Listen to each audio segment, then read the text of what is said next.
Even if the Wi-Fi is there, but it's not showing over here. And when you click on Network and Internet Settings, it says not connected. Are you facing the same problem? Well, don't worry. Here's the solution. Firstly, search for Control Panel in the search bar.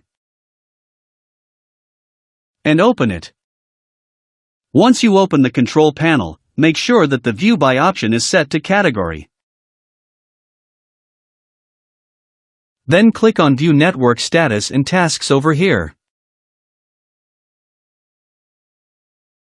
Now click on Change Adapter Settings.